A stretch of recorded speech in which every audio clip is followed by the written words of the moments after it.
frères et sœurs, moi je reste toujours attaché à des expressions fortes qui me touchent. En parcourant le passage des Actes des Apôtres d'aujourd'hui, je suis frappé. Saul ravageait l'Église. Et je me disais aujourd'hui, qui ravage l'Église aujourd'hui?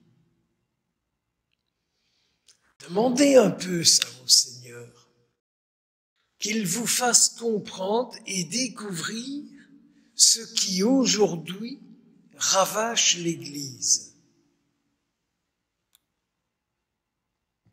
Et vous verrez que le Seigneur va vous répondre. Et n'allez pas trop vite croire que ça se passe à l'extérieur de l'Église.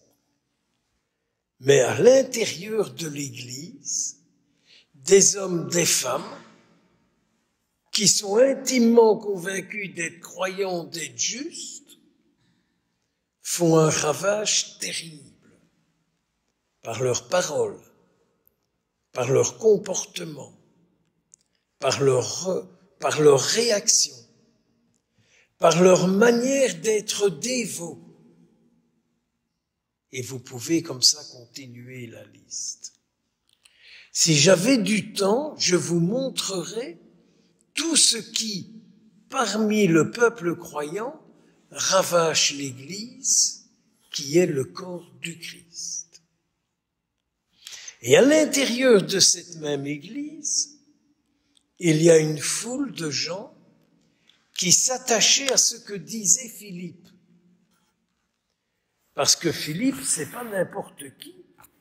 Philippe est bien celui, entre autres, que nous avons fêté hier, et qui parlait du Christ d'une telle manière que ce qu'il disait accomplissait la vie du Christ en celui qui l'écoutait.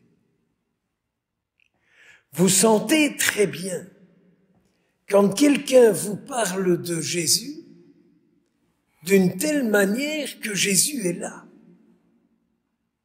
Que Jésus est là et que, à travers la parole de celui qui parle de Jésus, Jésus réalise sa présence en celui qui parle de lui. En d'autres termes, Jésus descend du ciel à la manière de celui qui parle de lui. Et que du coup, Jésus agit. C'est ce qui se passe ici. Dans ce passage des Actes des Apôtres, c'est terrible.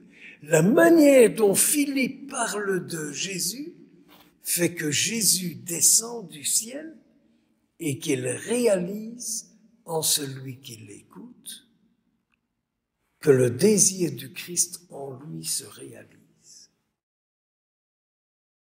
C'est une grâce que nous devons demander pour nous-mêmes et pour tous les croyants. Et du coup, ça provoquait une grande joie. Quand Jésus descend du ciel et que Jésus rencontre, cela provoque une grande joie.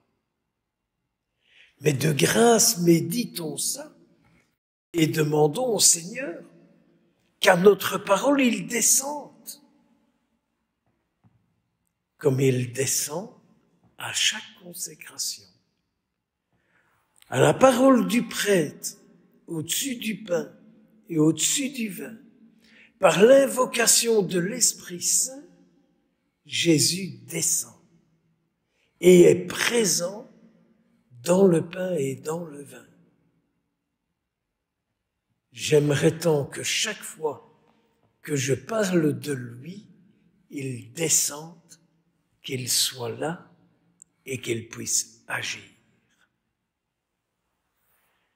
C'est pas ça prier pour les vocations, comme on va faire dimanche.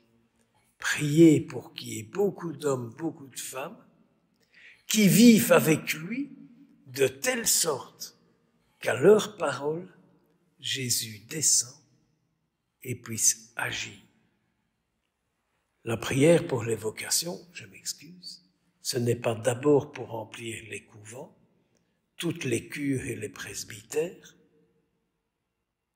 et les églises, mais c'est pour que Jésus descende et pour qu'il soit là. Je suis le pain de la vie.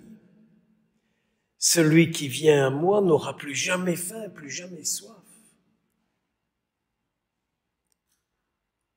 Quelle est la nourriture qui peut apaiser mes désirs terrestres?